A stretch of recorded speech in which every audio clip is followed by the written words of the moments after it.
अनाथ बेटा। रूपा और शेखर सरिता विहार में रहते हैं। वो अपनी जिंदगी में बेहद खुश होते हैं। दोनों का शौर्य नाम का एक बेटा भी होता है, जिस पर दोनों ही अपनी जान छिड़कते हैं।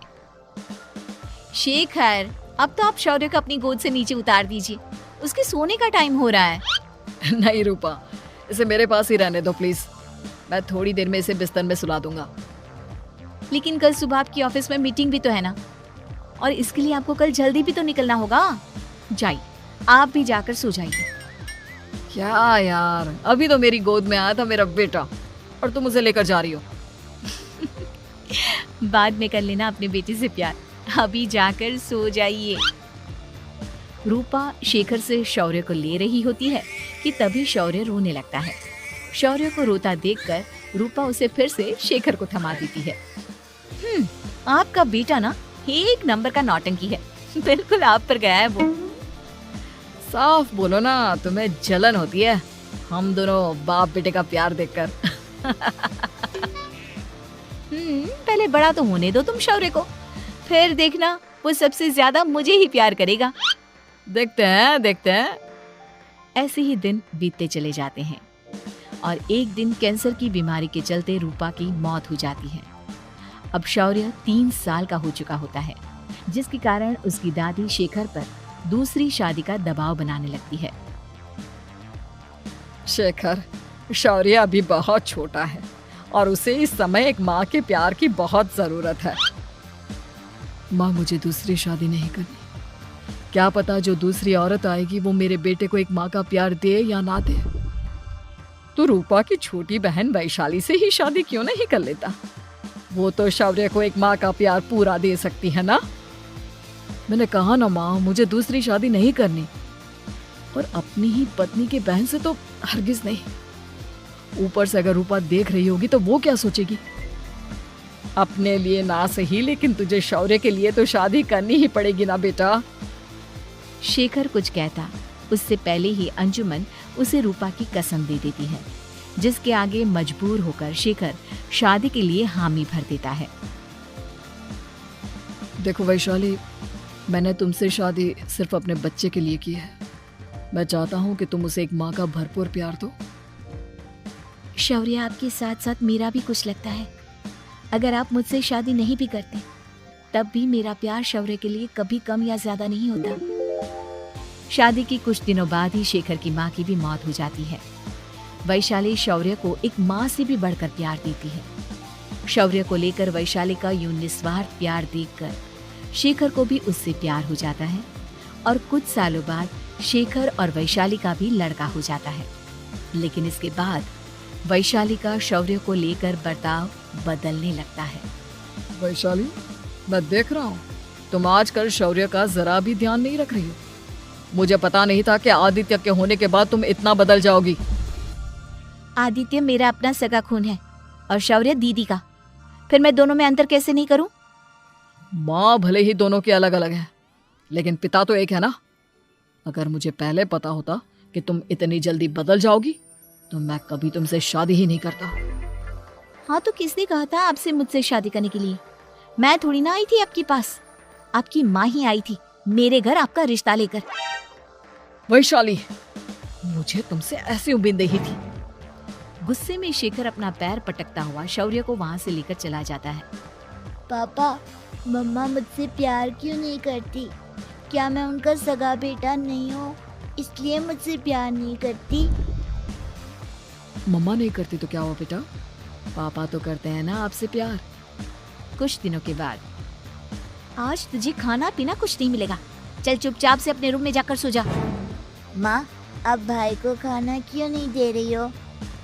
बेटा तू आराम से खाना खा, इस नालायक की चिंता मत कर। एक दिन खाना नहीं खाएगा तो मर नहीं जाएगा ये। अगर भैया नहीं खाएंगे तो मैं भी नहीं खाऊंगा। तू अपने भाई का भक्त क्यों बन रहा है? ये तेरा सौतेला भाई है, सगा नहीं जो तू लक्ष्मण बन रहा है। माँ, आपको इतना भी नहीं मालूम? श्री राम और लक्ष्मण सगे भाई नहीं थे। श्री राम माता कौशल्या और लक्ष्मण माता सुमित्रा की कोख से जन्मे थे। दोनों के सिर्फ पिता एक थे, लेकिन माँ अलग थी। मुझे ज्यादा ज्ञान देने की जरूरत नहीं है, ये सतयुग और त्रेता युग नहीं है, समझे? आया बड़ा भाई का चमचा। इतना कहकर वैशाली वहां से चली जाती है, जिसके कुछ टाइम बाद शिखर वहां आता है और आदित्य उसे सारी बात बताता है। मुझे माफ कर दो शौर्य, तुम्हारी माँ के जाने के बाद मुझे दूसरी शादी का फैसला करना ही नहीं चाहिए था। अगर मैं दूसरी शादी नहीं करता तो शायद आज तुम्हारी ये हालत ना होती। नहीं पापा, अगर आप शादी नहीं करते तो मुझे आदित्य जैसा छोटा भाई कभी नहीं मिलता। थैंक यू मुझे इतना अच्छा भाई देने के लिए। तुम दोनों हमेशा ऐसे ही साथ रहना, फिर कोई भी तुम दोनों का कुछ नहीं बिगाड़ पाएगा। चलो मैं तुम दोनों को आइसक्रीम खिला कर लाता हूँ, बहुत भूख लग रही है ना।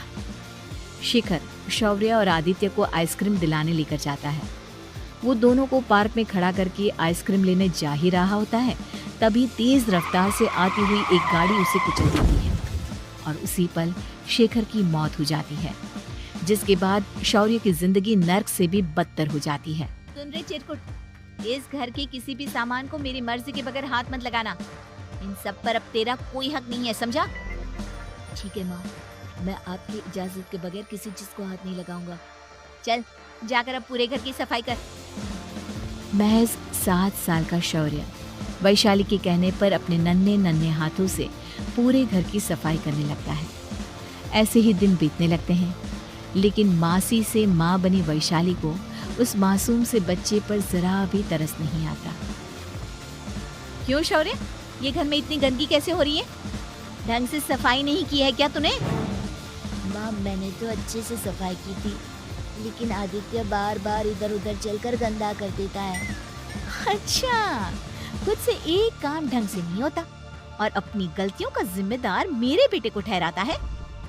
इतना कहकर वैशाली बांस का डंडा उठाकर शौर्य को जोर जोर से मारने लगती है। तभी वहां वैशाली के मायके वाले भी आ जाते हैं और उसकी सारी करतूतें देख लेते हैं। माँ मैं ऐसा क्या करूँ जिससे आप मुझे भी आदित्य के जितना प्यार करोगी? बोलिए ना माँ, मेरे क्या करने से आपके अंदर मेरे लिए ममता जागेगी? वैशाली शौर्य की एक नहीं सुनती, उसके ऊपर डंडे बरसाती जाती है। हद पार होते देख वैशाली की माँ उसका हाथ पकड़ती है और जोर से उसे थप्पड़ मारती है। यही सब करने के लिए तूने दामाद जी से शादी की थी? हमने सपने में भी तुझसे ऐसी हरकत की उम्मीद नहीं की थी। तू माँ नहीं, माँ के नाम पर एक धब्बा है। बस कीजिए माँ, आदित्य के इस दुनिया में आने से पहले मैंने इसे बहुत प्यार किया था, लेकिन अब जब मेरी खुद की औलाद है तो मैं किसी और के बच्चे से प्यार क्यों करूं? अरे नालायक औरत, जिसे तू किसी और का बच्चा कह रही है वो तेरी खुद की सगी बहन का बच्चा है। बहन है तो क्या हुआ, मेरे अपने बच्चे से बढ़कर तो नहीं हो सकता ना ये कभी। अगर यही बात थी तो तू हमें पहले बता देती, हम शौर्य को अपने साथ ले जाते। उसे इस तरह प्रताड़ित करने की क्या जरूरत थी? अगर आपको लेकर जाना है ना तो ले जाइए इसे, मैं नहीं रोकूंगी। नहीं माँ, मुझे कहीं नहीं जाना, मुझे आपके साथ ही रहना है। मैं तेरी कोई माँ बाबा नहीं हूँ, तेरी माँ मर चुकी है, समझा? अब निकल जा मेरे घर से। माँ अब बहुत गंदी हो, मुझे भी नहीं रहना आपके साथ, मैं भी भाई के साथ ही जाऊंगा। अरे तू क्यों जाएगा, तू तो मेरा सगा बेटा है, जाने दे इसे। हम यहाँ ऐश से रहेंगे, तुम्हारे पापा बहुत सारी जमीन जायदाद छोड़ गए हैं तुम्हारे लिए। नहीं माँ, मुझे भाई के साथ जाना है। आप अच्छी नहीं हो, आप बहुत बुरी हो, आप भाई को बहुत परेशान करती हो। देख वैशाली, तुझसे ज्यादा समझ तो इस मासूम बच्चे में है। ये तेरे बुरे कर्मों का ही नतीजा है, जो आज तेरी सगी औलाद खुद से तुझे ठुकरा रही है। आदित्य, तुझे इस शौर्य ने भड़काया है ना मेरे खिलाफ?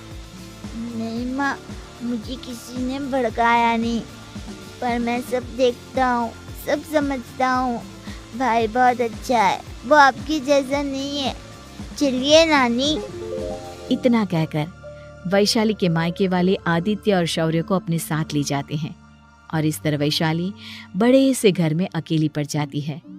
2 बेटों के होते हुए भी आज उसे माँ कहकर बुलाने वाला कोई नहीं होता।